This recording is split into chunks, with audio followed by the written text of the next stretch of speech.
donc plus de problèmes de brûlement d'estomac, par exemple, parce que c'est une tension accrue au niveau de l'œsophage. Ce qu'il faut comprendre là-dedans, c'est que quand on augmente la tension au niveau de l'œsophage, généralement, le cerveau comprend que c'est parce que il y a de la nourriture qui est en train de descendre et donc il faut sécréter de l'acide au niveau de l'estomac pour se préparer à recevoir les aliments qui descendent.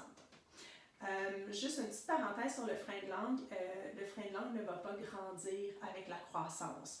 Donc, même chez l'adulte, ça peut être indiqué de couper un frein de langue qui est trop court. Généralement, on va s'en apercevoir parce que les gens, quand ils tirent, ne sont pas capables de tirer la langue. OK? La langue ne sort pas beaucoup, il y a vraiment une rétraction, ils ne sont pas capables d'amener la langue vers le haut non plus, puis ils ont vraiment une langue qui est plus courte et moins mobile que la plupart des gens, donc même chez l'adulte, ça peut être nécessaire de couper le frein de langue si ça n'a pas été détecté avant. Chez les nourrissons, généralement on va le détecter parce qu'ils ont de la misère à faire une succion efficace. Donc voilà.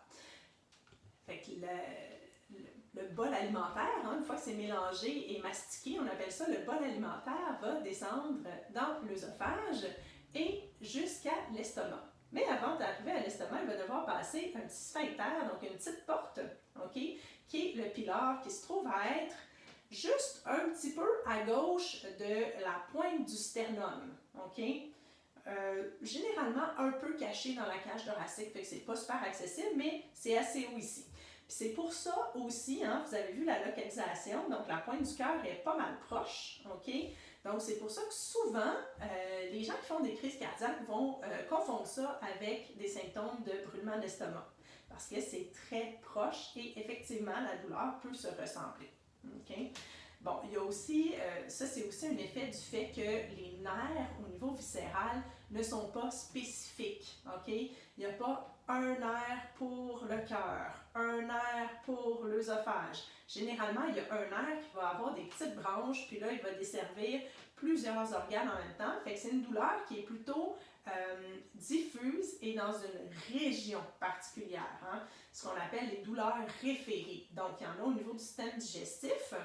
Donc, des brûlements d'estomac, OK, généralement, ça va donner quelque chose qui est en bas, des fois qui va s'étendre de part en part du diaphragme, des fois qui va remonter le long de l'œsophage.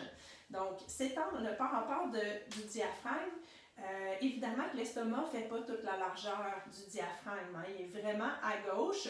C'est pas très gros un estomac quand il est au repos, puis quand il est plein, il s'étend, il se distend.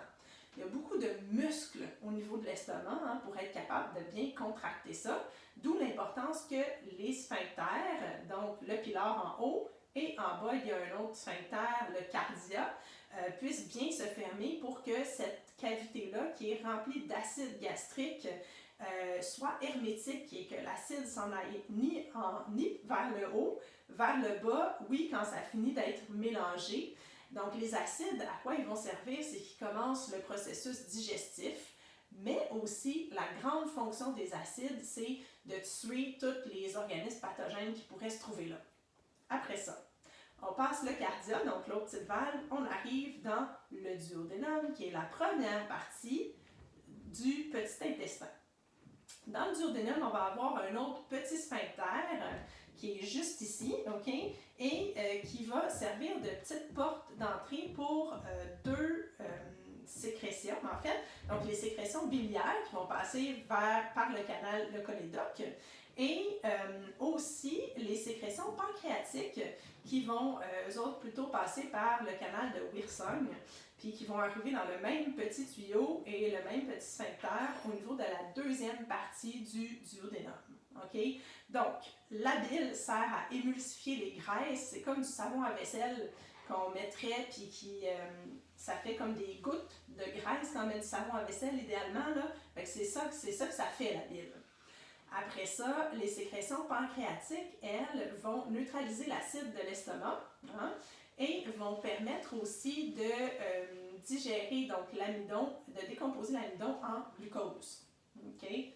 Donc, on continue. Après le duodénum, on a une autre petite valve qui va fermer la partie du duodénum avec le jéjunum.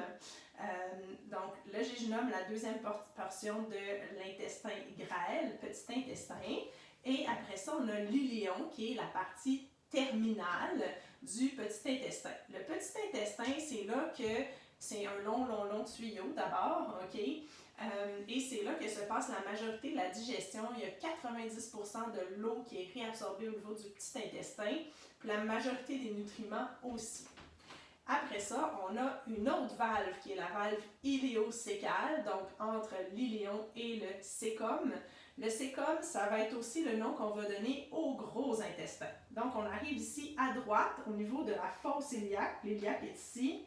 Et on a le cécum qui monte ici, côlon ascendant. Le petit ligament qui attache le côlon ascendant, côlon transverse, qui descend un peu en bas du nombril normalement. Quand on est en gravité, quand on est étendu, il va remonter un petit peu plus haut. OK? Puis il y a tout un fascia et ce qu'on appelle, c'est pas très élégant, mais c'est ça quand même, une bavette graisseuse qui est attachée au côlon transverse. OK? Et après ça, on a un autre ligament qui attache l'autre angle colique, donc entre le côlon transverse et le côlon descendant. Côlon descendant ici à gauche, on a le sigmoïde qui tourne et le rectum où est-ce que ça sort.